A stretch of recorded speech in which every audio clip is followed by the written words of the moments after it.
The second table is representing that mean, median, interquartile range, and that means measurement of central tendency, everything about the age.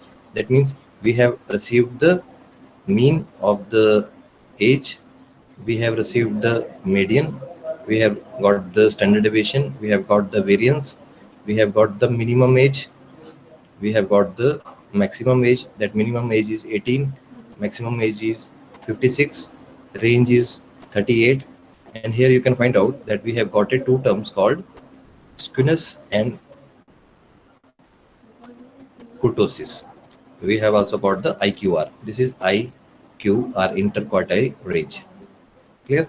So now, based upon the results of this particular test, that means test for the normality distribution, we are going to decide that age of the patient whenever we have to show the results, either in the research paper or either in the review paper, we will write a result in terms of mean or standard deviation or median or IQR. These are the two options.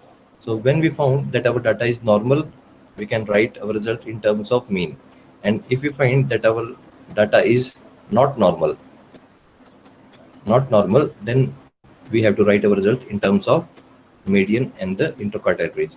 And as you can see that how the results will be written, I will let you know that what was the result of this particular test, that what we have got from the next slide.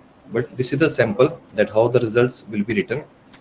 Writing style of result which will be universal and accepted by most of the journal will be MLA, Modern Language Association, or APA, American Psychological Association. So these are two international standards which will be accepted by most of the journals. So directly you cannot write anything, and writing style of mean and SD is very old. If you're writing a mean or SD like this, which I'm going to write, for example, people used to write 37 is the mean and plus minus 2.3.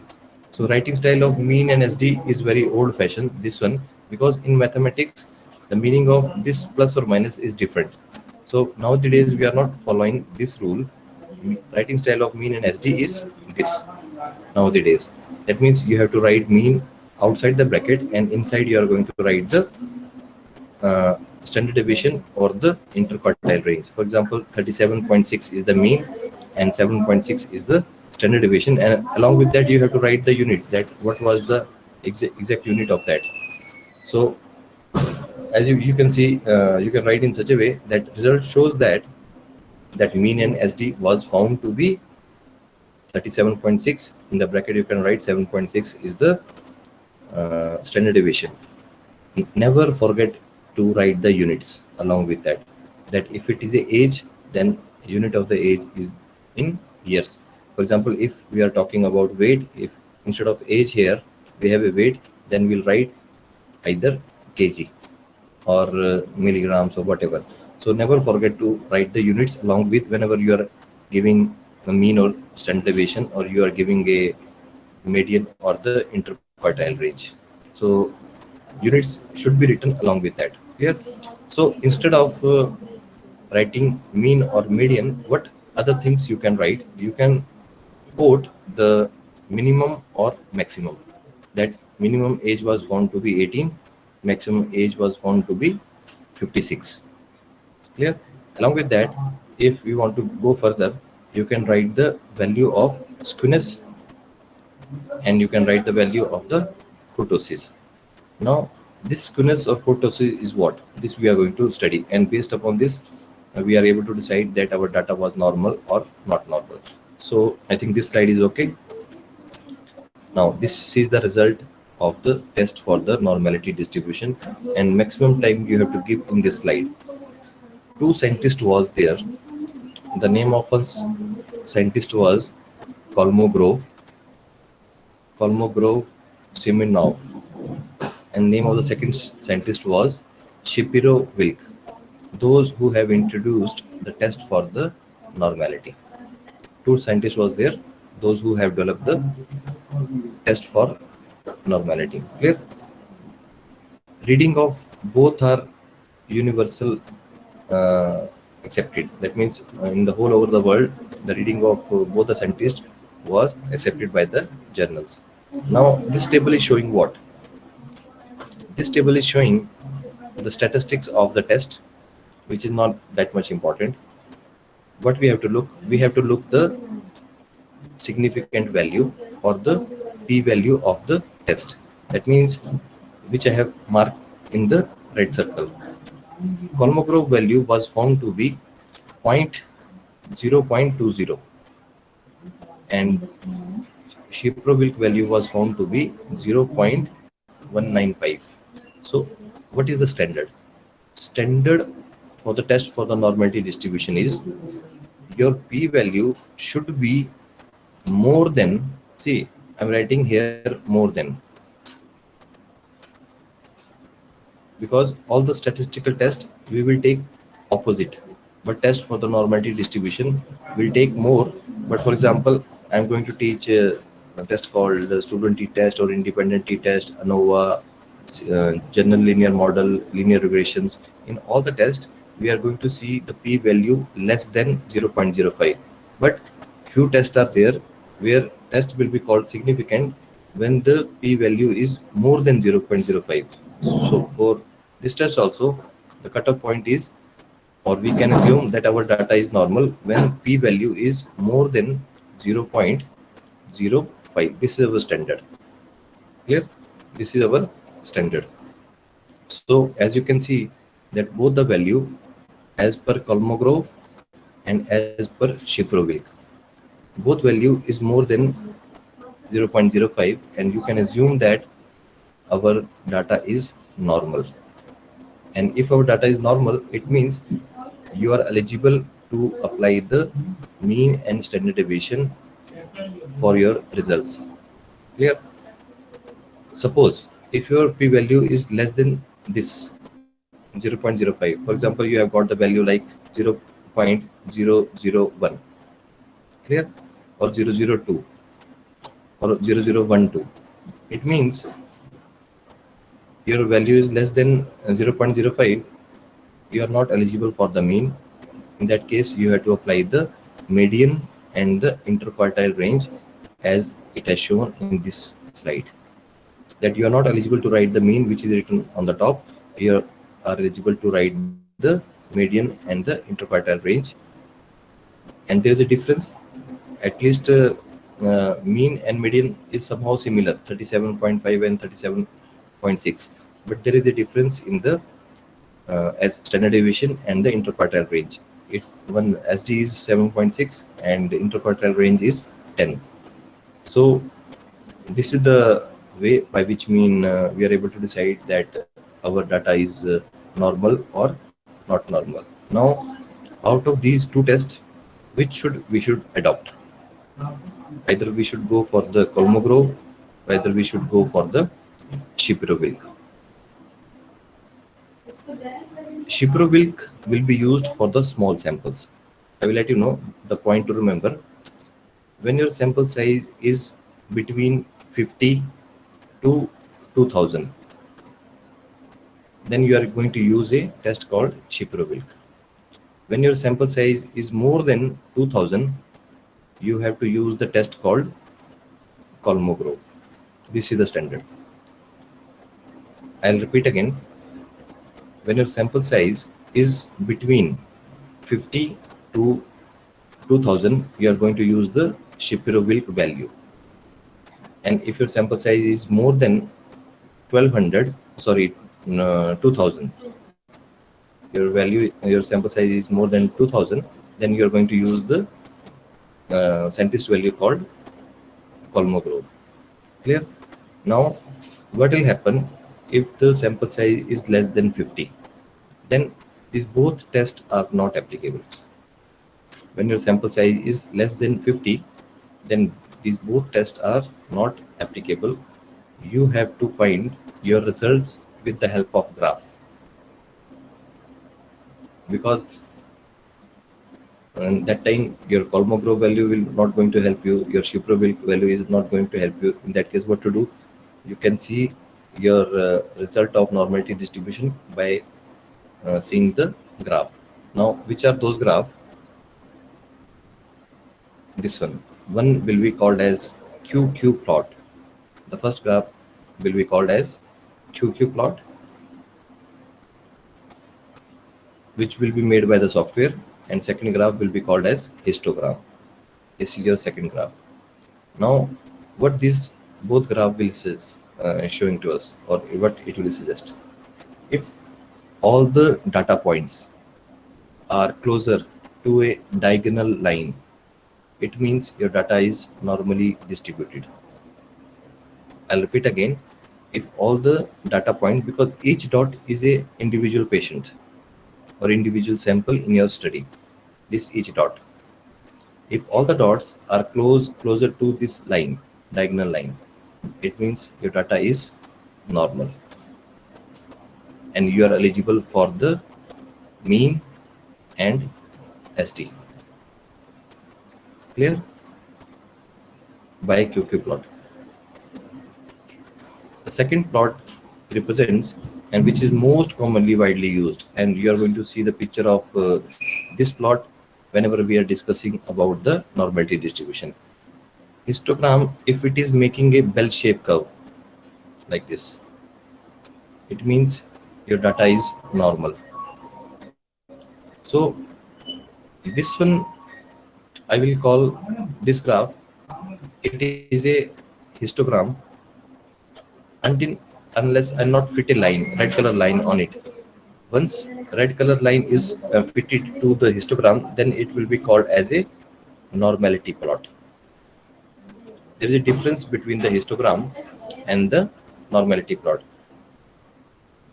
For example, I'm going to erase everything.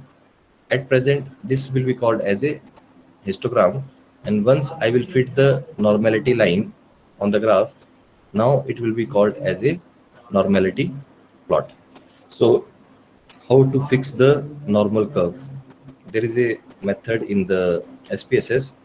For that, what you have to do, you have to double click on the graph, then it means you have entered into a chart editor. I'll show you how to do it. This is the slide.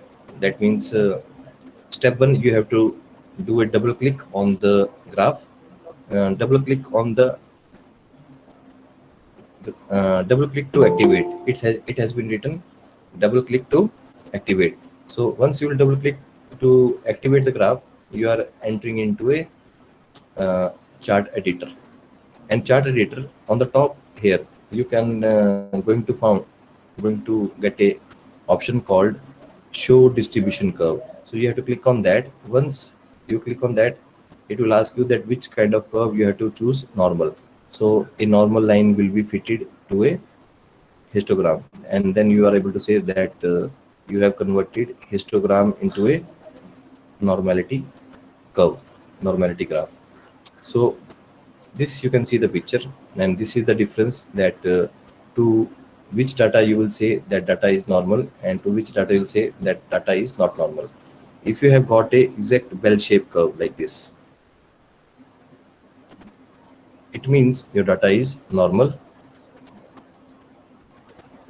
and you are eligible for the mean. If your data is skewed, this will be called a positive skewed. That means data is on the positive side. That means you didn't get bell-shaped curve. Most of the patients are lying on right hand side. And if you have a graph like this, most of the patients are somewhere here like this. So this will be called as a negative skewed graph, or you got a negative skewness. And here this one we used to call that we got a positive skewness. So by seeing the shape of graph, we are able to decide that our data is normal or not normal. And when we have got exact bell-shaped curve like this, we are able to say that our data is normal and we are eligible to write the mean and standard deviation of our data. Okay. In this case, what we have to do, whenever we got a skewness in our data, when we didn't get the bell-shaped curve and we have got a shape like this, This will be called positive. This will be called negative.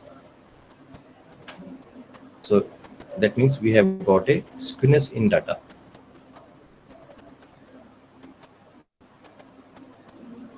So whenever we have got a skewness, we are not eligible for the mean. We have to apply the median. We are eligible for the median. Along with that, we have to write the IQR, that is interquartile range. Clear? So this is the method by which mean you can see that how we are going to apply test for the normative distribution. Whenever you will apply test for the normative distribution, you are going to get all the measurement of center tendency. That means you have got the mean, median, SD, interquartile range, value of skewness, value of kurtosis. There is a another method by which mean we can find out that our data is normal or not normal by seeing the readings of skewness and kurtosis. And it will be asked in the MCQ type questions also most of the time, that what is the normal range for skewness for normal data, and what is the normal range of kurtosis for the normal data. So you have to remember, or point to remember, that normal range for the skewness is -1 to +1. It is for skewness. And normal range for kurtosis is -1.96 to +1.96. This is the normal range for the kurtosis. This you have to remember. So any data which is not under these range will be called not normal, and any data which is under these range will be called normal. So you will have a 3 to 4 different options to find out that your data is normal or not normal. Now, what are those options? First, you can check the results of test for normality given by Kolmogorov or Shiprovic. This is option number 1. Option number 2, you can see the QQ plot, that how data points are closer to a diagonal line or not. The most common graph is this one, your histogram. The option number 3, you can see that either you have got the bell-shaped curve or not. Option number 4 is by seeing the value of skewness and value of kurtosis. Clear? So by seeing the value of skewness and kurtosis, you are able to find out that your data is normal or not normal. Now, once you have learned that what is the significance of test for the normality distribution, I'll just remind you once more that test for the normality distribution will let us know that the first significance, that which measurement of central tendency we should use, either mean or median. You are going to get an answer for this question, that which we have to use in our research. If your data is normal, you can use the mean. If data is not normal, you can go for the alternative of mean, that is called median. The second significance of the test is what? Either you are ready for the analysis or not. If your data is normal, it means you are ready for the analysis. Or alternative of that, what you can do, if your data is not normal, you have to increase the sample size of your study until unless you will not get the bell-shaped curve. Once you got the bell-shaped curve, you will be on this side. So you can proceed by applying the mean.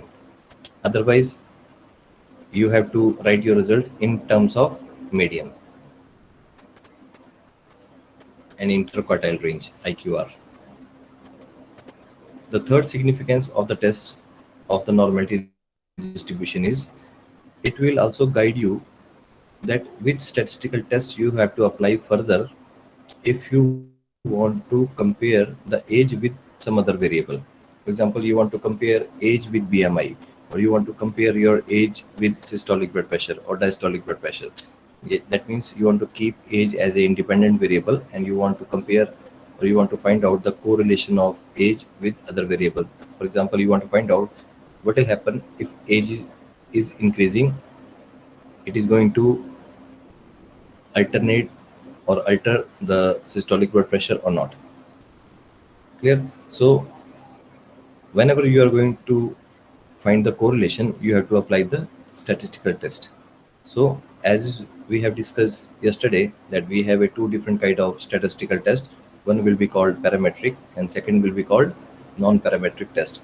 So when the data is normal, you have to apply the parametric test. So you will got the answer. Whenever your data is normal, you have to proceed with the parametric test, and when your data is not normal, in that case you have to apply the non-parametric test to compare your results. So these are the most common significance for the test for the normality distribution. Now, normal distribution means what exactly? It means that all the common, most common measurement of central tendencies, that is mean, mode, and median. This will be called mean. X bar is equivalent to median, which is equivalent to Z will be called as mode. This is your mode, this is your median, and this is your mean. So whenever you are saying that your data is normal, it means what? It means mean is equal to median and mode is equal to mean and median both. That means all the three measurement of central tendency, mean, mode, and median, are meeting at a single point, this point. All three does not have a different values. All three, mean, mode, and median, have a same value, and they meeting at a center point here. Whereas whenever you will have a skewness in your data, this will be called positive skewness, because see, this portion you don't have to see, you have to see from here, and this side you have to see from here. You don't have to look this. So whenever you have a positive skewness, it means what? It means highest value is the mean, after that lowest value is the median, after that lower value is the mode. Clear? That be highest point here. Whenever you have a positive skewness or negative skewness, the highest value will be the mode, after that you have a median, and least value will be the mean. So when least value is the mean, that time you don't want to represent your result in terms of mean. So what you will do, you will choose a center point of this and center point of this, and you, the better alternative will be called as a median. So you are not using mean, you are not using the mode, and so finally you have chosen that you will show your result in terms of center. And as we have chosen the center here as a mean, you will choose your center as a median, in this case where the data is not normal and you have got a skewness in your data. Now manually also we can calculate the test for the normality distribution, and name of the test is called Z test. Name of the test is called Z. Now how we are going to calculate the Z? Z is the sign for the normality, is equivalent to X is the mean minus mu divided by standard deviation. So we used to call it Z score, and most commonly, as we have a B.Pharm 8 semester student in our class, so this type of question will be asked by the examiner, that calculate the Z score. They are going to give the value of mean to you. They are going to give the value of standard deviation to you. So with the help of mean and standard deviation, you have to calculate the Z score. So how to do it? This is the example, 3 example I have taken. We are going to get a question like this in the examination, like a set of economics exam. Grade was normally distributed with a mean of 65. 65 is the mean, and standard deviation is 12. They will ask you to calculate the Z score for 70, 62, or 49. These are the, for example, numeric value which they have given to calculate. So what you have to do is a very simple calculation. Wherever you have a x, there you have to add the data value. So as you can see, calculation has been done, that if they ask to calculate 70, so you have put 70 instead of this x, and you can calculate, and you are going to get a score. Clear?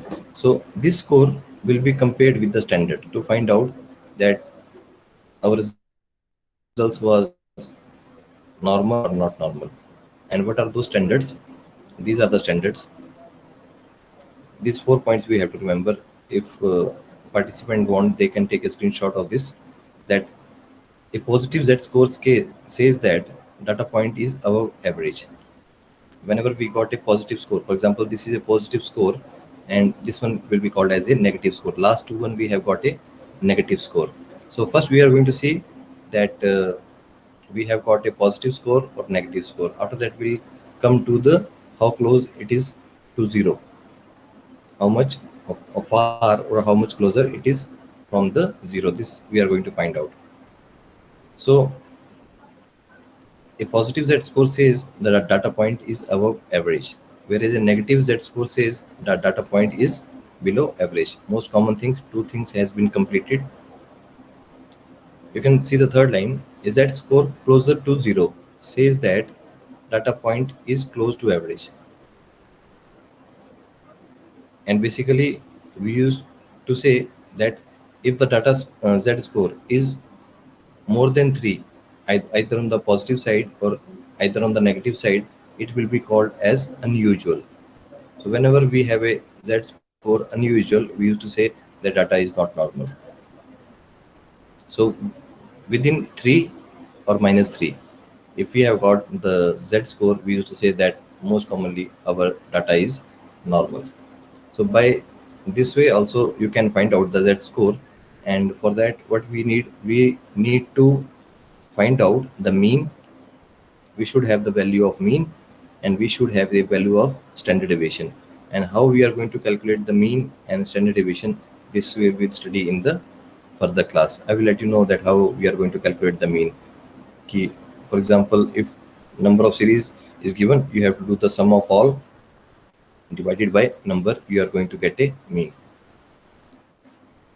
So this is the Z table, by which mean you can compare. For example, if you want to find out the exact p value, so as you know that cutoff point will be 0.05, and how much score you have got. For example, we have got a score of I'll just take example of this one, that 0.42. So we can find out through graph that 0.42 on plus side. See, this Z score is only for the negative side. We have another graph, another chart for the positive Z scores. And positive Z score, what was our value? Our value was 0.4. So we look for 0.4, this one, and for the standard 0.05, we can find out that the value was found to be this one, 0.67. So this value is used to compare. So most in case of examination, obviously these graphs are not given in the examination center. So in that case, what we have to do, we have to write our result till here only, that this was the Z score which we have found, and directly you can write that graph is not available or the chart is not available. So you cannot proceed further. So in that case, what we used to do, whenever the examiner is giving to numerical to solve, so that time they used to give the graphical value, the value which you are going to take from the graph, by which mean you have to compare the your value, your calculated value with the tabulated value. So tabulated value will be given by the examiner, so you can compare your value with the uh, value which is given on the table or called as tabulated value. So it's a very simple calculation that how to do it, but manually we are not doing by hand nowadays. Obviously, we are using this method. Directly, we are going to enter the age of the patient in a software, and directly we are going to do it. I will show you that how to do it with the SPSS. For that, I have to switch the presentation. I'll just stop the presentation and I'll share my screen for SPSS software so that you are able to see. I'll stop my presentation, wait, and I will share my whole screen so that I will just show you the used for my PhD so that you are able to see that how to make a sheet for the SPSS. I have shared my screen and you can see this is my whole screen, and this is the SPSS sheet which I have used for my PhD purpose. And you can see that how the data was entered. This is the date of admission, how we are going to enter. And if anyone wants to see clearly, they can increase the resolution of the video so that or they can zoom on their device. If they are using a mobile, they can zoom the screen so you are able to see it clearly, how the date of admission has been entered, how the date of discharge of the patient. And from these two columns, this length of stay was calculated. This is a column which was showing that patient was admitted to which ward, either emergency ward or OPD. So if I switch to this window, you can see that how code was given. That means if you see this gender, on the gender you are going to find that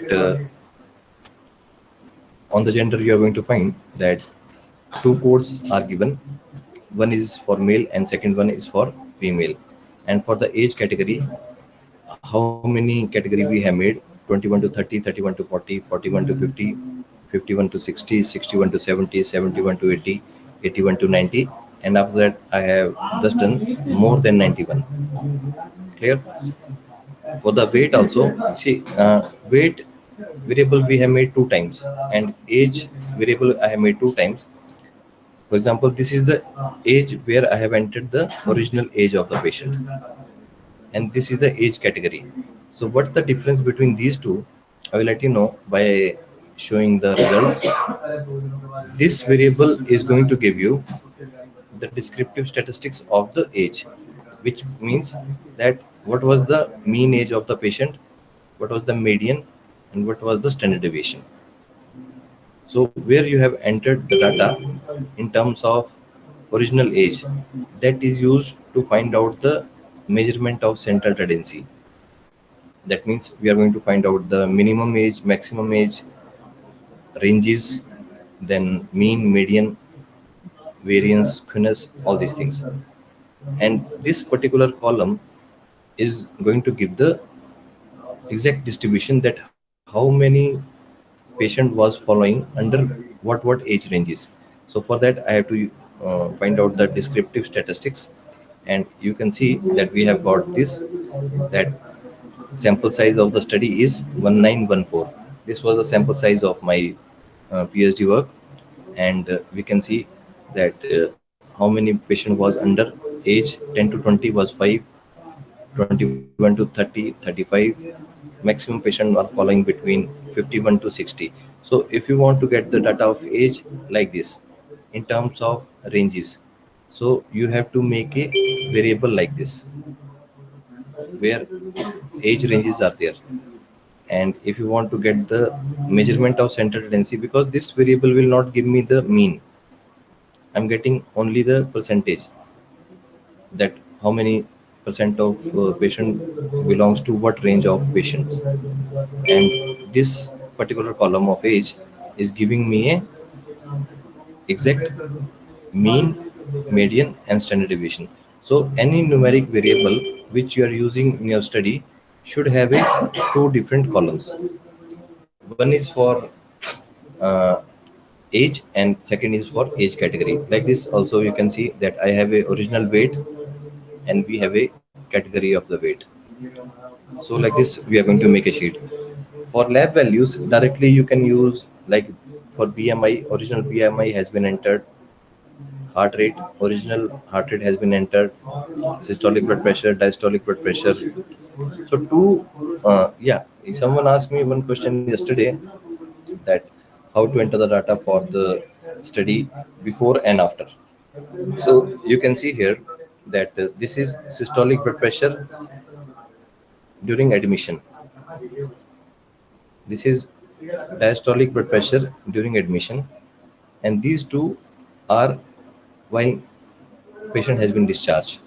So the value of systolic and diastolic blood pressure both during admission and during discharge. These four column has been made because we should have a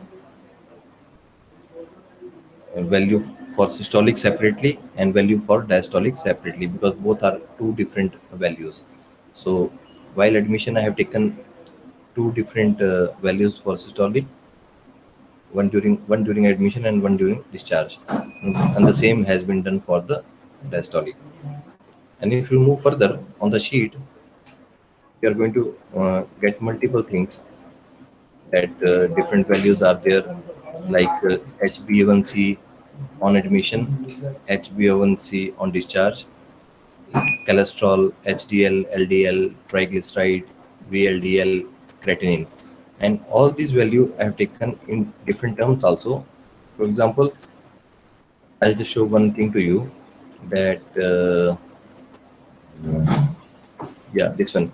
See, BMI I've taken two times. One is the original BMI, which was I have received from the patient, clear. And when I have made this variable, software have made one more variable for me, that is this variable where I got the categories of BMI. For example, three category was there. One was underweight, second was normal, third was overweight, and fourth was overweight. That means four category we have used. And if we'll move to the coding, we can see that three different code has been used. Code number one is not visible, I think, because no one was underweight. Most of the patient was having code 2, 3, and 4 in this section. If I'll switch to another view, we can find out that what was the exact weight. So like this we have to do, and this will be called that how we are going to make the sheet. And if I'll proceed to the test for the normality distribution, I'll show how to do it. This is the Mac version. Go to analyze, go to descriptive statistics. If you go to descriptive statistics, there is the option called explore. So explore is the command for the normality distribution. If you click this one, you are going to get a window for explore, and you can see that these are the all variable which I have made for my PhD project. More than, as I told you, that more than 105 variable was there. So name of the variable I will show you how to keep. As I told you that never increase the name of the variable more than 8 characters. So you can see the top line that most of the variable are less than 8 characters. Might be 7 or 8, 9, but I have tried to keep under the 4 characters only. So now which age we have to used to check the normality? Two different age are there. One is this one, but this you can see the icon is showing that age is having a ranges. So we cannot use this one for the test for the normality distribution. We have to use this age where we have a icon of scale or icon of ordinal. Okay, so this age I will move to the dependent list box. You can see that from where I have moved from this side to this side. Clear. Now age is under the dependent list box. I'll go to statistics, And as I click on statistics, it is asking that do you I want to change the confidence interval of the study or not. I don't want to change confidence interval. I want to keep 95% as a cutoff point. So my p value will be 0.05. Standard will be 0.05. If I'll keep this one as a 96, then my p value is going to change. My cutoff point will be 0.04. So I'll just make it again 95% and I'll click OK. I'll go to plot. Under the plot, you have to remove this stem and leaf graph we do want, but we need a histogram and we need a normality plot. So we'll click on both histogram and normality plot and we'll click OK, continue, and OK. So we have got the results and I'll show you that what in that. It will take little bit time based upon your system speed, that how much is the speed. So first table is giving what?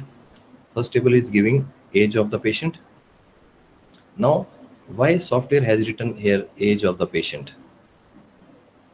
Here age of the patient, here age of the patient. I will let you know one thing, because whenever I have made a sheet, I'll go I'll go to the variable view. I'll switch to the variable view, and you can see when I have customized my sheet. So during making my sheet, I have given the name, age of the patient. So whatever the things you are going to write on the label, this column, that is the thing which is going to appear on the graphs or the table which will be made by the software. So when I will write, if I've written only age there, so it will write only age. It will not write of the patient. So it's up to you. Okay, how much work you are going to do on your sheet. So that will be easy for you. It will make your work easy. So as you can see that total number of cases is 1914. No missing cases. I have entered the age of all the patients and total is 100%. Mean age was found to be 53.83. Median is 54. Standard deviation 11.54. Minimum 18. Maximum 91. Range is 16. And skewness is minus 0.1009. Kurtosis is 0.042. Okay, so this is the measurement of center tendency, descriptive statistics. We'll go to test for normality table and we can see that Kolmogorov value and Shiprovic. Now you can see in Kolmogorov I have not got the significant value because my cutoff point was 0.05. My cutoff point was 0.05. In Shiprovic, I have got value more than 0.05. It means my data was normal as per Shiprovic, but as per Kolmogorov, my data is not normal. Now I'll switch to the rule of stat, which is used for test for the normality distribution based upon the sample size. My sample size is how much? 1914. So I should refer the value of Shiprovilk, not Kolmogorov. And Shiprovilk suggests that my data is normal because the p-value which I have received is more than 0.05. So by referring the Shiprovilk value, I can assume that my data is normal. Suppose we are not able to find out with the help of Shiprovilk value, then we can proceed with the graph. And you can see here that how nicely I have got a bell-shaped curve. These two bar are going above, but somehow it is a bell-shaped curve. Now I will say this one is a histogram. So how to fix a line? For that I have to double click on the graph. It will take time. Now I have entered into a chart window, chart editor window.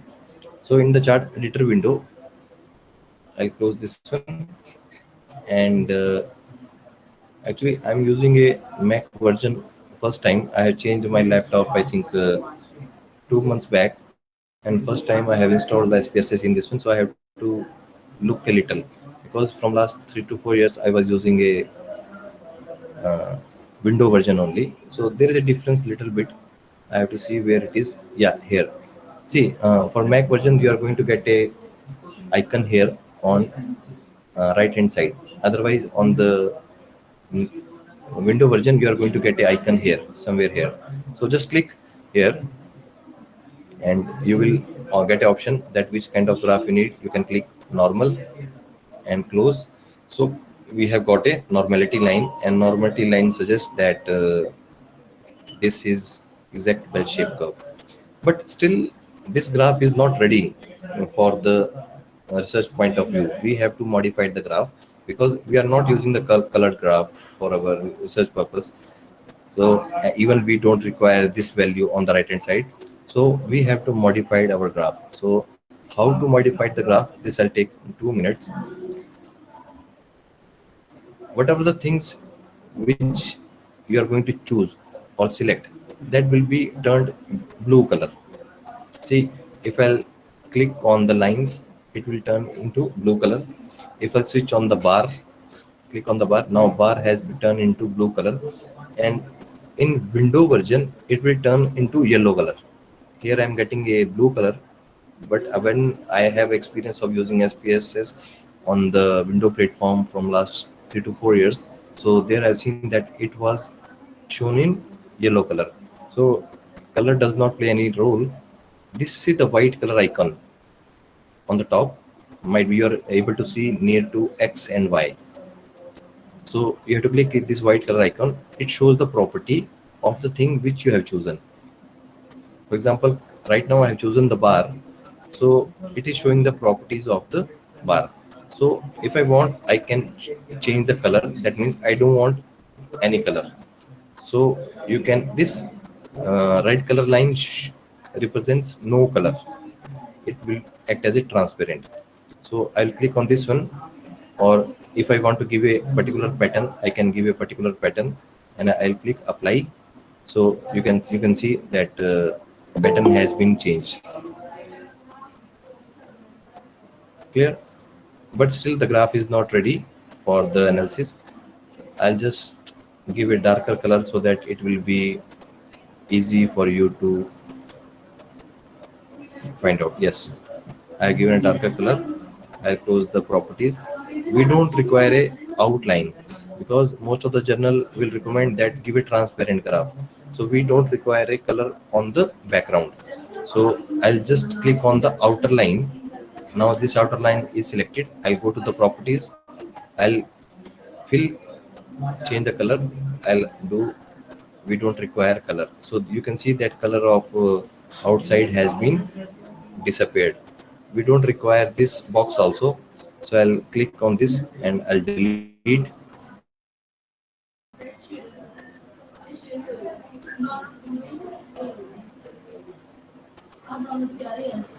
I click on this one. Just wait. Yeah, this inside color has been selected, and I'll again fill with no color. So we are going to get a transparent. I'll go to at bottom. Here also I'll fill no color, so you can see. And if you want to change the icons, for example, currently you are seeing a Arial font or Chancery font.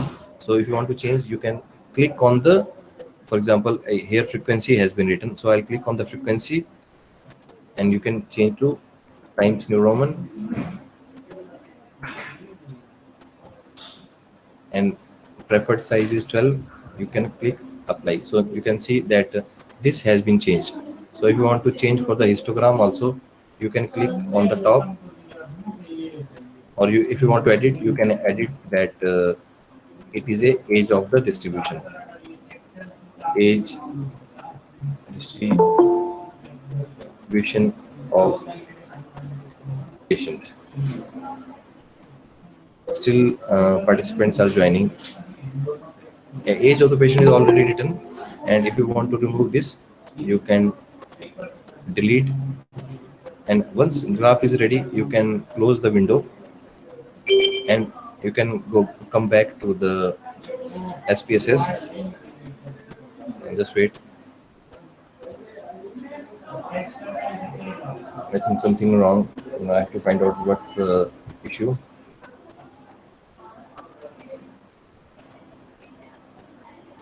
I think everything has been gone. I have to do it again. Just no issue. I'll just do it. See, all the commands has been already given. It will be remembered by the software. And this test we have applied. We are working on this graph. And if I'll double click on this graph will be activated. First of all, give a line normality plot. Now, normality plot has been fixed. Go to bars, select this one and go to fill and border, change the color or just change the pattern which you like. Now pattern has been changed. Click on the outer border first, remove the outer border, then click on the border which is inside. Again, give it transparent color. Inside also give it a transparent color. So yeah, graph somehow is ready and you can close. So once you will close, it will asking me to save the content. So if I click yes, then it will be visible. So you can see that whatever the modification you have done on the graph, it will be done. And never uh, see, I have to give some location. Okay, I'll give desktop, save yes. So graph has been saved on the desktop. I'll come to the meeting. So like this we can proceed and research sheet on desktop where it is a graph. See, whenever you will run a SPSS, always two windows are open. One is your sheet and one will be called as output sheet. I'll repeat again. Whenever you'll work on SPSS, one window will open. For example, this one, this is your main sheet. And whenever you will generate the results, for example, I'm going to generate the results here for explore test for the normality distribution. It will be open into another sheet. So both the sheets are different, and this will be called as a output sheet. And you can see each time software is giving a new number that I have generated 8th output sheet. So output 8 is the name. And one thing I want you to remember, whenever you are saving your sheet, for example, this is a sheet which I have made for my PhD, and here I am entering the data. You can see at bottom that data of 1019 patients are entered. Just hold on. Just hold on.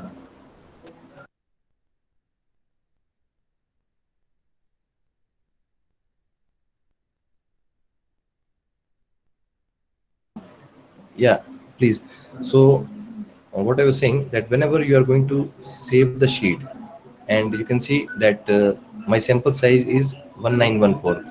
So till 1914, the serial number is given in darker color, and from 1915 it is in the fade color.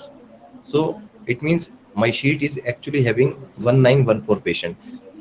For example, if sometime I have clicked wrong somewhere in the sheet and I have entered any particular value, so now the sheet is considering that we have a 1918 patient, and you can see all small dots are there.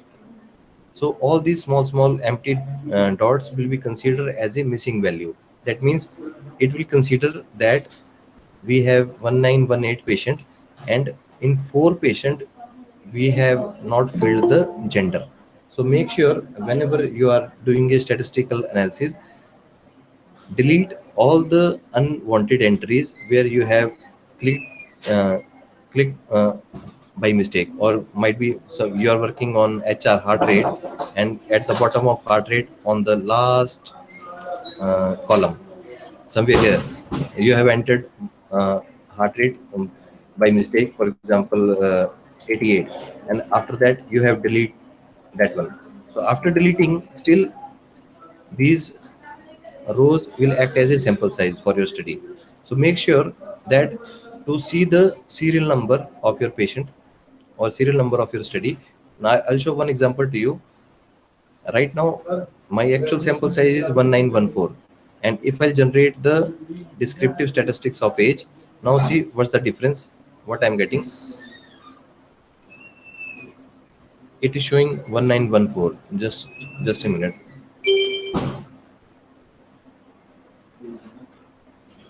Every time it will ask me to change. It will consider these 1, 2, 3, 4, 5, 6, 6 value as a missing value. It will generate gender. Let's see what's it showing. Yes, see here. On statistics, valid cases are 1914, missing is 6. You are getting here missing 6. And you can see that it is showing male is 914, female are 1000, total is 1914, and system missing is 6. So this 6 is making an confusion.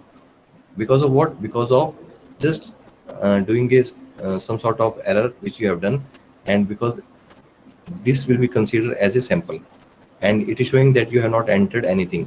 You have entered the data and after that you have deleted, so it will be considering that data has been missed.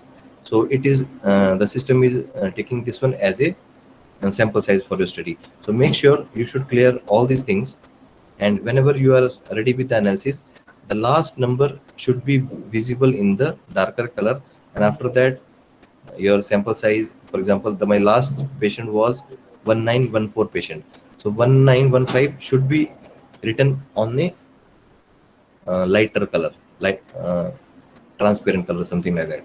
So we have to make sure of this thing.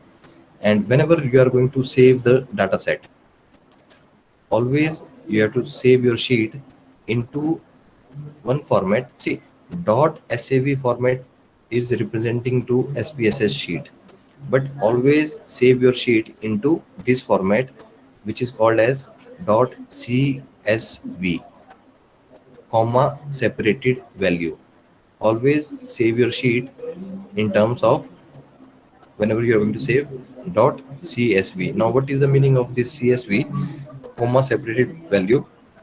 The sheet which has been saved under this particular format, comma separated value, it can be opened in any platform. You can open the sheet in Microsoft Excel, you can open the sheet in the Graphite Prism, because different statistical software are there, and for each software you don't have to work separately.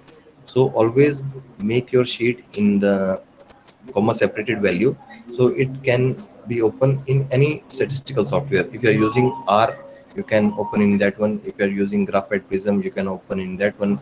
If you are using a Microsoft Excel, you can open the sheet in that one also. So what is the difference will remain this one only, that name of the variable which you have given on the top, it will be on transferred only when the character of the variable is less than 8 characters. So might be you can see on the top line that most of the variable name I have written in coding. Let high density lipoprotein triglyceride was TG, and you can see that this is the physical activity. For physical activity, I have written PHY-CAT, calorie intake, family history, FH, marital status of the patient, MS, occupation of the status, this one. And I'll show you that how I have done the coding of few variables. I'll come to the little bit down so that you will be easy to remember. For example, someone was asking me how to do the coding of the drugs. So these are the drugs which was given to the patients. I'll show you that antimicrobial drugs. So coding of antimicrobial drug will be done like this. Whatever the different combination you have met during your project, so each combination will be given one code. For example, the first combination I have got amoxicillin and potassium carbonate. I have given code 1. Second combination I have met amoxicillin plus potassium clavonate plus ofloxacin plus orindazole. So this will be given as a code 2. So whatever the combination we have received, each combination will be given a separate code. And whenever the drug was prescribed by the doctor, I have entered that particular code. For example, patient number 95 on the linezolid drug was given or clindamycin drug was given. So I will enter only 9 in the column where I'm entering the detail of the uh, antimicrobial drug prescribed. So I'll just write 9 instead of clindamycin. I don't have to write the whole spelling of clindamycin. So whenever you are doing a coding like this on SPSS, you have to remember the code. And I'll suggest one more thing, that whenever you are doing the coding, so first code will be given as 0, like I have done in my project. You can see, might be in some cases drug was not prescribed. So that time what you can do, you can give the code 0. Code 0 means drug was not prescribed. One I have given to AC inhibitors, 2 beta blocker, 3 calcium channel blocker, and you can see till code 1 to 9, that is the single drug. That means code number 1 to 9 I have taken only a single drug. Then from code 10 I have taken a combination of two drugs, AC inhibitor and beta blocker. Code 11 AC inhibitor and calcium channel blocker. Code 12 AC inhibitor and diuretics. Code 13 beta blocker and calcium channel blocker. And you will move further. You can see that from code 22 I have a 3 drug combination.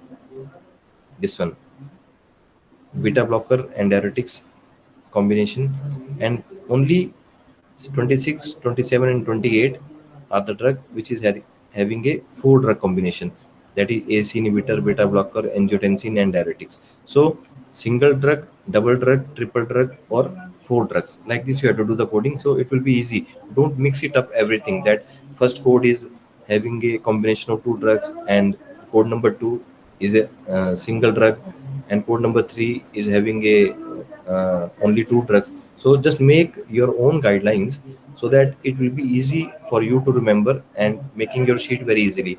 First, write the name of all the drugs which has been prescribed in your project. Then just see that which was the single combination, double, triple, and quadrate. According to that, give a serial order, or you can use the alphabetical order also. Then give the code 1 2 3 4. So some sort of rules you have to follow. It's your own wish. That means it's your own hypothesis that how you are going to design your sheets, because as much as you can work on your sheet, you have to do less hard work uh, while writing your thesis.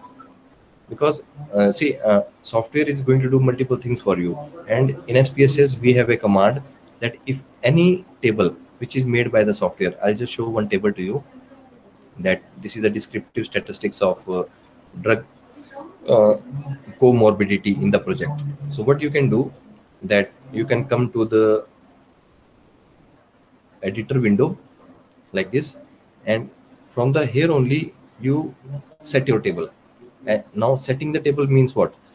See, first of all, that font size and font style is not as per my thesis. So each time I have to change Times New Roman. Here, each time I have to change this one as a Times New Roman and font size 12. Clear? The top line I need this one as a bold. So what we used to do in SPSS, we have a commands, so that any table generated by the software as per the need of your thesis guidelines. So those formatting we have to do in the beginning. I will let you know that how to do it. So all the table which will be generated by the software, it will be according to your thesis, your according to your work, because the table which you are seeing right now is not a APA format table. For that, what we have to do, we have to go to the table looks, and inside the table looks we can choose that academic style, or this is academic style, and we can say okay.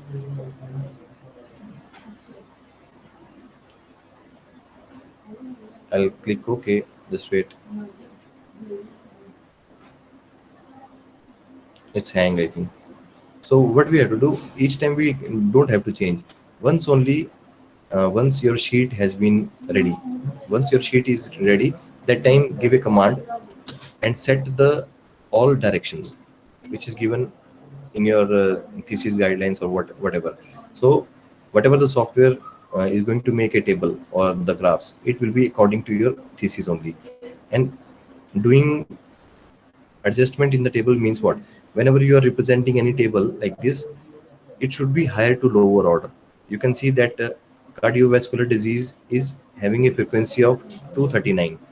After that, we have this one 2 to 7. So what I'll do, I'll choose this one and I'll take up. Then after that, I'll see which one is the last, because see, this is the highest point. 313 is the highest number. So I'll take this one and I'll take on the top. So you can see 313 is on the top, then 239, 227. After that, I have a 179. Then I'll take this 160. Then I'll take 136. Then I'll take 84. Like this, you can set from higher order to lower order. Then once table is ready, then you can transfer into your thesis. You don't have to do cut copy directly. By moving like this up and down, you can change the order. So what will happen whenever you are presenting uh, or defending your viva during the presentations?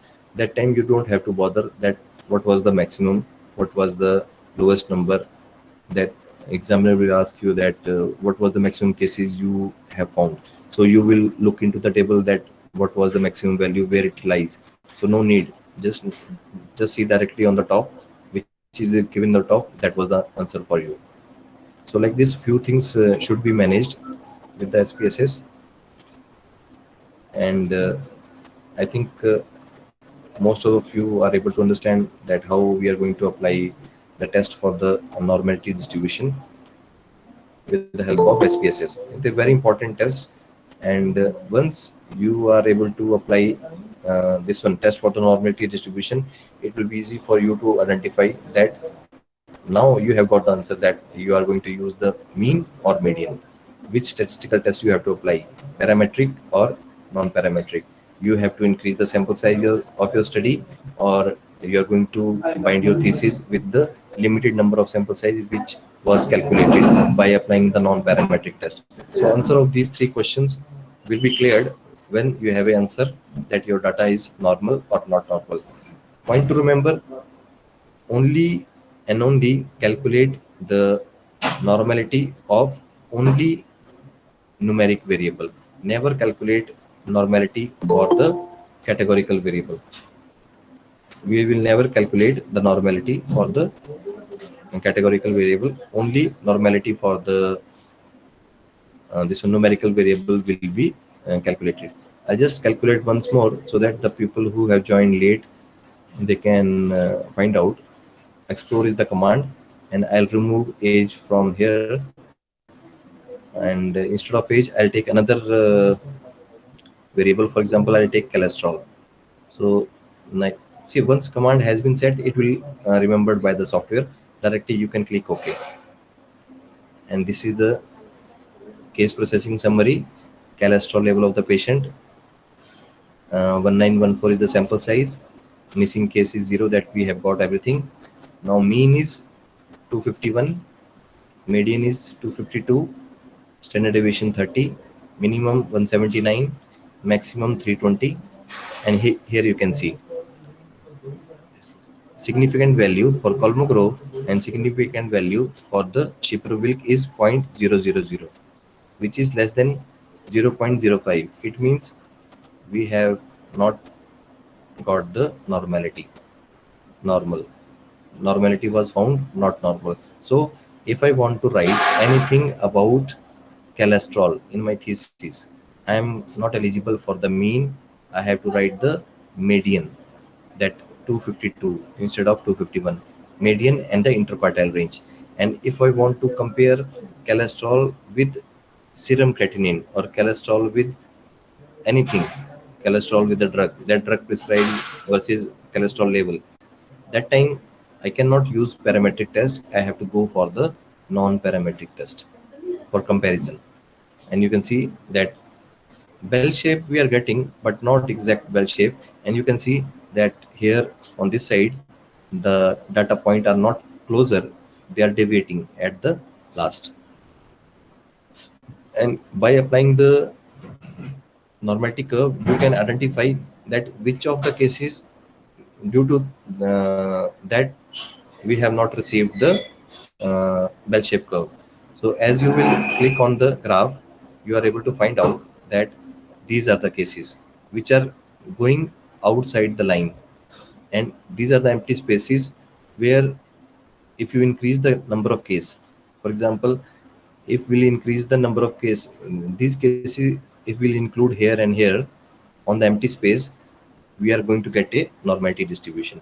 So line which are going outside the curve, these should be the reason because of that you have not received the normality. See, why we are using a 3 or 4 method, different method to find out that our data is normal or not normal. See, here also you are getting a bell shaped curve, but just only one method is not used. You have to use the another method because significant value of Kolmogorov and significant value of Shiprovel is recommending that data is not normal. This graph is causing somehow confusion because we are getting a little bit of bell shape. Only few cases are outside the graph, but here still we have a confusion because all the data points are not closer. Here they are deviating. So for that, what we will use, we will see the value of skewness and value of kurtosis. If these value are under range, my skewness is -1 to +1, and kurtosis -1.96 to +1.96. It means data is normal. So you have to decide precisely that which rule you are using, and whenever you are writing your decision, write on the thesis or write on the research paper that by Sir, please repeat the value of skewness again. skewness value is -1 to +1, -1 to +1. I'll write on the chat box also afterwards. And value of kurtosis standard is -1.96 to +1.96. I'll write on the chat box so that all are able to find out. Skewness value -1 to 1, or kurtosis 1.96, -1.96 to 1.96. So this value you have to refer, and if you find out that due to any rule, if your data is suggesting that it is normal, you have to write on your thesis that by giving a reference of skewness, value of skewness, or by giving a value or reference of kurtosis, I concluded that my data is normal. Or by seeing the histogram, bell-shaped curve, or by referring the QQ plot, all the data points are closer to a diagonal line, I hereby decide that my data is normal and I'm representing mean and standard deviation of so and so variable. Now, how to write the thesis about normal distribution? Each time, whenever you come across with a numerical variable in your thesis, you don't have to apply test for the normality distribution.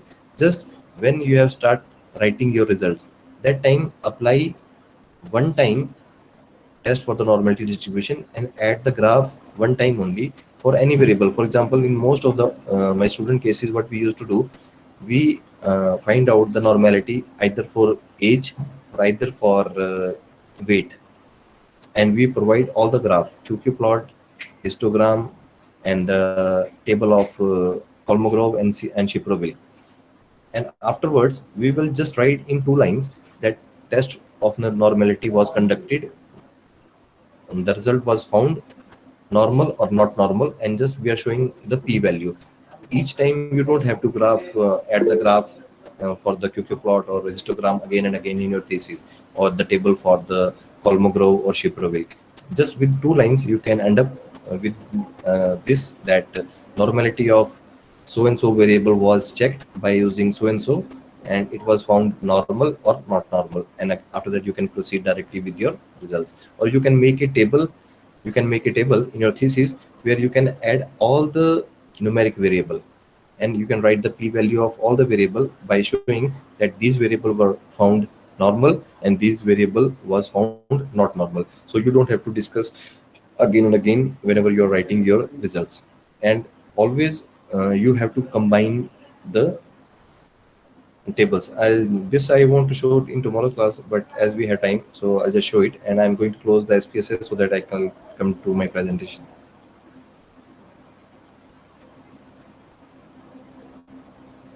I'm switching to my presentation. After that, we'll stop the session.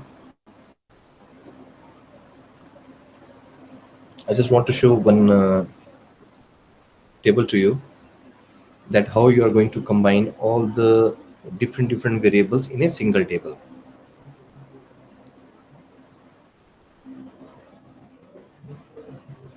Yeah, this one.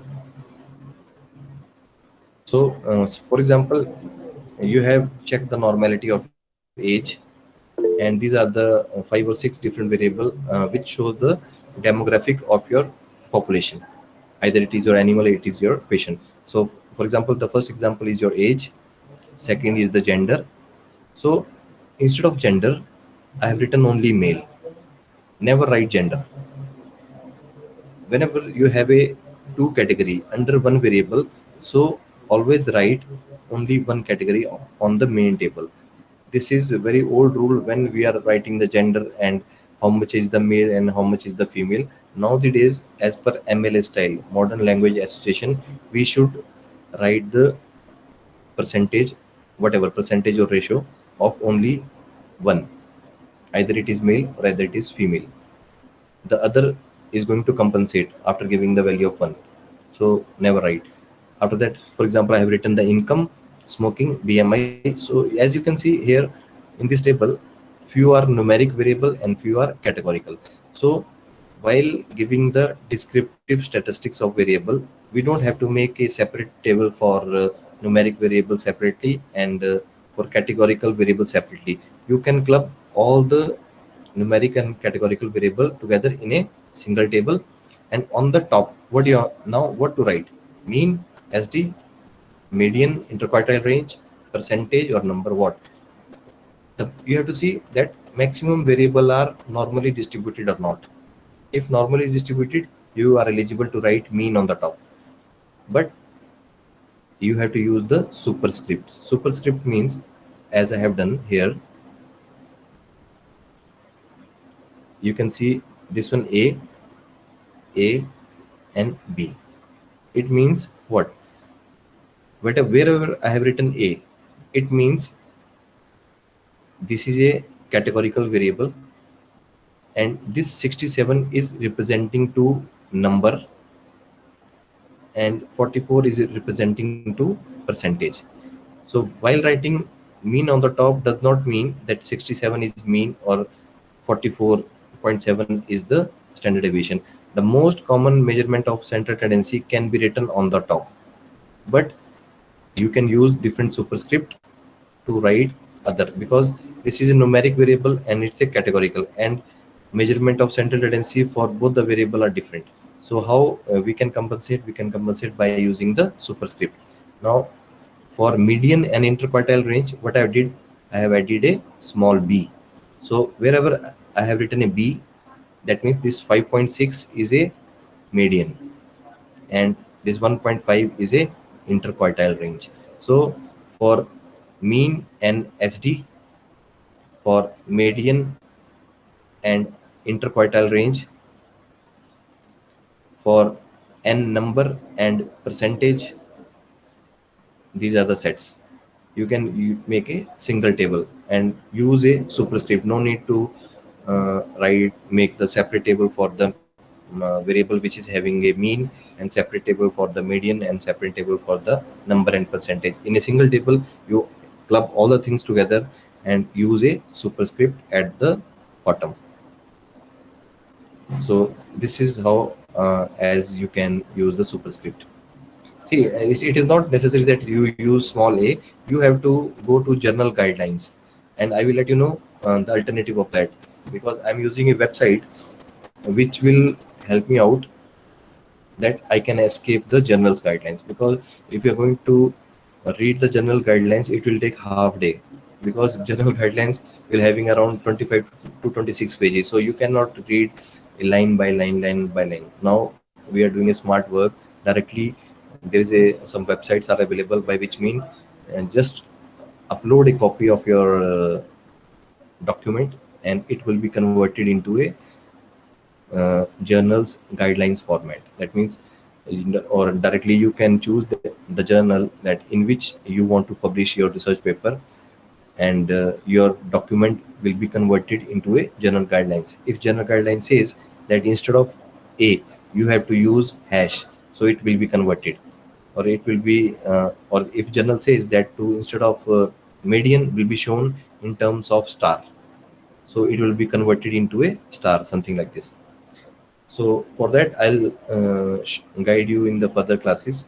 If you're going to attend, you will be able to find out. So if any person is having a query mainly related to test for the normality distribution, they can ask. I'll happy to answer. Yes, please. I'll just go through the chat box and I'll see that is there any query or not. Uh, yeah, previous slides. Yeah, I'll let you know about the previous slides. See, on the previous slide, we have discussed about. I'll let you know from where we have started today. We have started with this slide that it was showing that what was the route in the SPSS to discuss the test for the normality distribution. For example, if we want to run test for the normality distribution with the help of SPSS, how we are going to follow the route. So first of all, we have to click on analyze, then on descriptive statistics, then on explore. And explore is the command which we have to remember, that it will be the route for the test for the normality distribution. And after that, for example, we are checking the normality of age, or the variable which we want to check the normality, that variable we have to add into a dependent list box.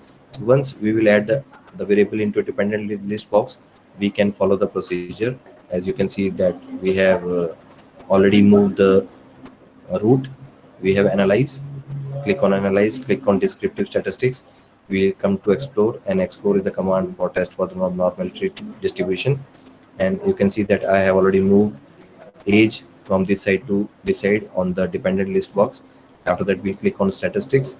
Statistics will let us know that how much confidence interval of the study we are expecting. Software by default will take this one as a 95%, and it means 5% error we are expecting in the research. After that, we have to click on the plot, and when we are in the plot, we have to click on the normality plot and the histogram. So this two will be checked, and after that we can click continue, and we are going to get a result. And as you know, that result I have already discussed.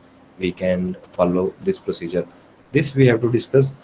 uh, Shiprovilk will be used for sample size 50 to 2000, and Kolmogorov will be used for the sample size more than 2000. And if your sample size is less than 50, then these both tests will not work. We have to see our result with the help of graph. And the first graph is QQ plot. The data point top and bottom should be attached, and most of the data points are should be closer to a diagonal line. It means data is normally distributed. And if you find any deviation at the starting or at the end on the top of the graph, it means your data is not normal. And bell shaped curve on the histogram represents your data is normal. So this is the method, and this is the examples. This will be called as normally distributed data. And here you can see this one will be called as positive skewed graph, or we have got the positive skewness. And I'm going to draw a negative skewness. This will be called as negative skewness if we have a data like this. A clearly bell-shaped curve like this will be called normal data. Yeah, I'll just see that any other query we have. From where the value 0.05 was got. Yes, we have a calculation to do the to find out the probability. As we have chosen the cutoff point for our study, for example, I'll let you know 95% is the confidence interval of the study, and chances of error will be 5%, and all should be equivalent to 100. So from this 5% we have got this 0.05 value. If we'll calculate, we'll get from 0.05. If confidence interval of the study is 96, chances of error will be 4, and this 4 will replace. If it is 97, error will be 3%, so cutoff point will be 0.03. So from here, because of this set, that confidence interval of 95% and margin of error 5%, which is widely accepted in the academic research, we have got this cutoff point 0.05. So I have done my PhD work under this set. That confidence interval of my PhD work was 97%, and cutoff point of my study was 0.03. So whenever I have applied any statistical test, so that time I was looking value more than this or less than this. This was my standard, because chances of error was 3%, and if we'll do the calculation, then we are going to get this standard. This we will study in the chapter called probability. I'll take another query. So normalities are not needed for the categorical behavior. No, we are going to discuss about the normality only in case of when we are talking about the numeric variable numbers. When we have a category A, B, C, D or options to choose, there we are not discussing about normality.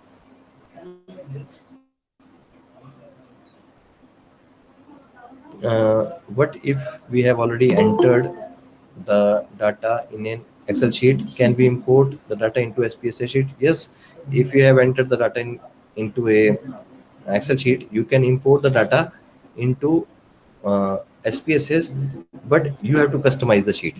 For example, coding you have to do. For example, you have written in Excel sheet, you have written male and female. When you enter into SPSS, then you have to code that to male you are giving 1, or to female you are giving 1. This you have to choose. So 1 can be given to male and 2 can be given to female. So for categorical variable you have to do the coding, and remaining procedure will remain same. And obviously in Excel,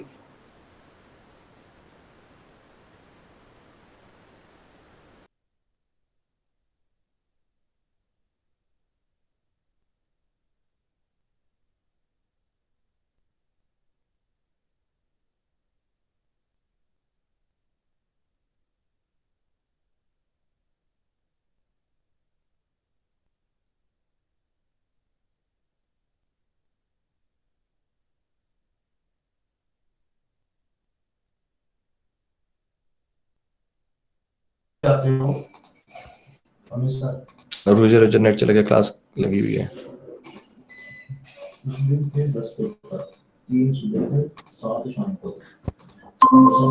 Yeah, sorry, I have lost the data connection. So I'm connected again. Yeah, what I was saying, that we don't have to bother that whenever we are converting our data from Excel to SPSS.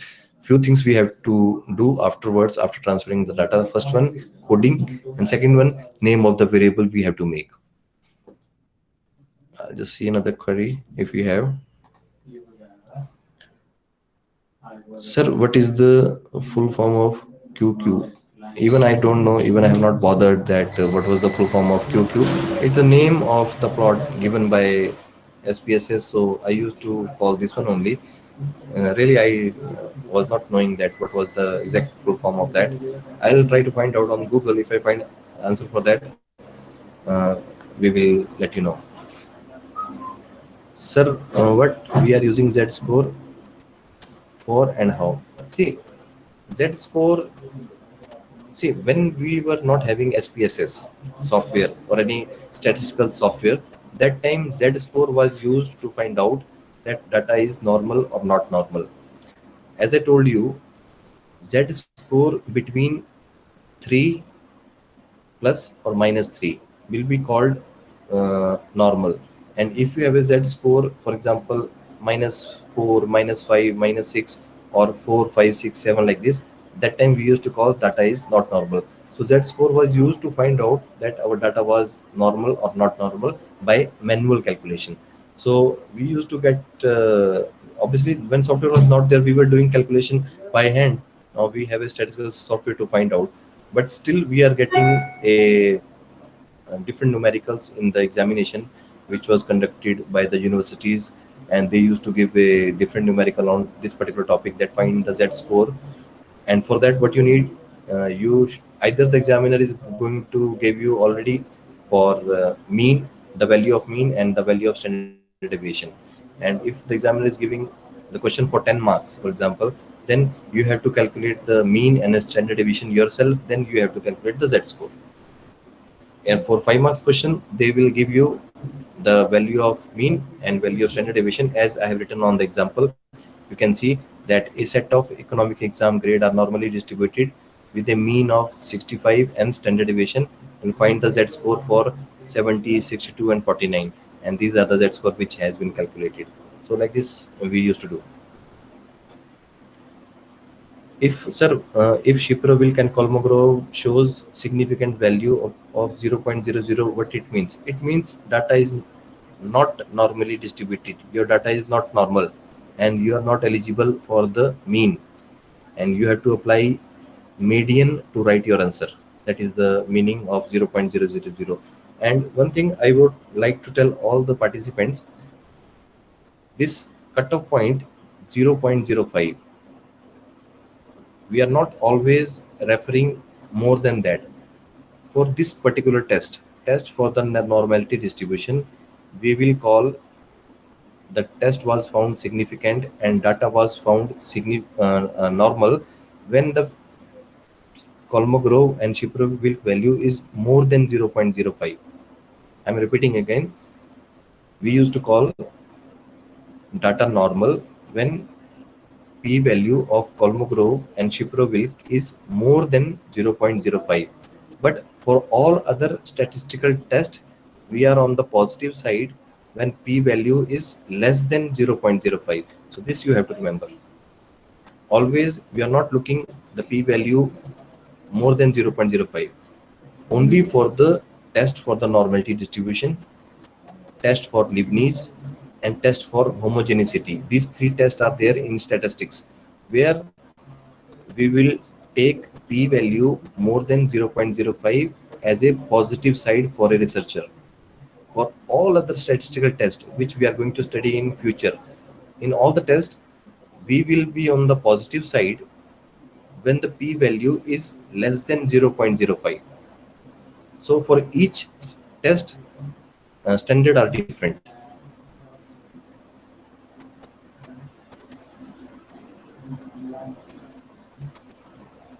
Yeah, Kamal, very interesting question you have asked, that if you are working for two variable, one variable is normally distributed and another variable is not normally distributed, then we should go for parametric or non-parametric. Yes. For this, I will suggest you to go for this slide, and which I suppose to take tomorrow, and I will let you know. This is a slide which will help us to find out that uh, our how to choose a test. This is called independent variable. This is called dependent variable. And as we have taking an example from the beginning that A is causing B, it means this is our A, this is our B. Clear? Now see, if A is given in the form of numeric, data of A is numeric, and data of B is numeric. B is normal, A is normal, then the test is Pearson correlation coefficient test. Now B is normal, but A is not normal. Then the test is Spearman correlation, that is non-parametric test. So for each condition, we have to see that A is given in what form, either it is numeric or category. If category, then how many category? B is given in form of what, numeric or category? If numeric, then data is belongs to what type, either normal or not normal. Then we are able to decide the exact test.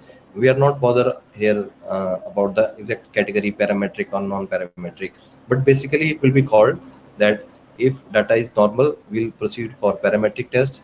If data is not normal, we'll proceed for the non-parametric. But we have to see exactly that what is the form of A, what is the form of B. If both are categoric, then the test is different. One is numeric, one is category, then test is different. If category is more than two, then test is different. If category is only two, then test is different. So for that, I will suggest some guidelines in tomorrow's class, so that you will have an answer for that. Clear? This I'm going to take in tomorrow's session. So I will request all the participants to must attend tomorrow's session. Do not escape. This is the most common question which will come in others' mind, that which test is best suited to my research. Because if you will become expert in this one, people will come to you. People will come to you to ask, to take your advice, that which is best suited test for my research, and people are charging for that.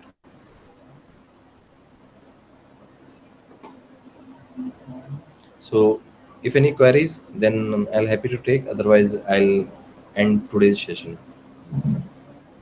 Yes, please. Okay, you can raise your hands, or you can write on the chat box. I'll happy to answer.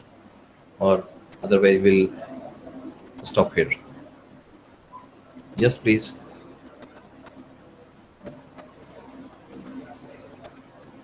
And we will never writing p-value. Whenever we have got a SP in SPSS p-value like this, am I writing in the chat box? It will be converted to 0.001. It is very difficult for SPSS software to display the value after 3 decimal. So whenever in SPSS we are getting any p-value, like we have got in case of cholesterol 0.000, it means while writing thesis we have to change into 0.001.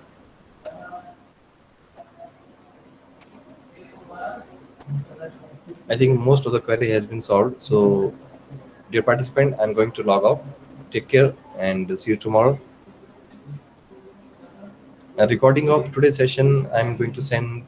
I'll see that if I get the recording today, so I'll send today. Otherwise, tomorrow is Sunday. Tomorrow there is no class. We'll meet on Monday.